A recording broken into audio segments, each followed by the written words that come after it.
Ağlıma da gəlməzdi ki, evdə təbii boyalardan İtalyan pastası hazırlayacağım, həm də rəngarəng. İspanağı buzlu su ilə blanş eləyirəm. Blanşı sulu ispanağın rəngini daha əlvan saxlayır. Suyunu sıxıb yumurta sarısı, duz, sarımsaqla blenderləyirəm. Yüksək zülallı undan xəmir hazırlayıram. Xəmiri 5 dəqiqə əlimdən yoğururam. Bu mənim yaşıl rəngim. Qırmızı rəngli xəmiri isə bişmiş çulundurla hazırladım. Hər iki xəmiri yarım saat dincəldirəm. Dincəlmiş xəmiri ta Fransadan alıb əzizləyərək gətirdiyim xəmir açanda yayıram.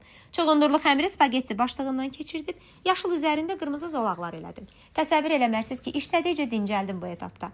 Ən sonunda tagliatelle başlığı ilə bu estetik xəmiri kəsib pastanın bişirilməsinə keçirəm. Sarımsağı zeytun yağında qovurub kapers əlavə edirəm. Biraz limon sıxıram. Pastamda Boндиelin istənilən yeməyi mükəmməl eləyən yaşıl və qara zeytunlarından istifadə elədim. Premium və qida dəyəri yüksək zeytunlar o qədər dadlıdır ki, elə yavan da yesəz bir qabı bitirərsiniz. Qaynayan duzlu suya tagliatelliləri atıb tam bişirirəm. İtalyan mətbəxini sevsəm də mən al dente sevmirəm. Çünki ruhum Azərbaycanlıdır. Ən sonda üzərinə bol parmezan səpib servis edirəm. Mən ətsiz sevirəm pastanı. Spagetti, penne, farfalle, ravioli, lazanya o qədər növləri var ki. Bəs siz necə sevirsiniz? Ən sevdiyiniz pasta hansıdır?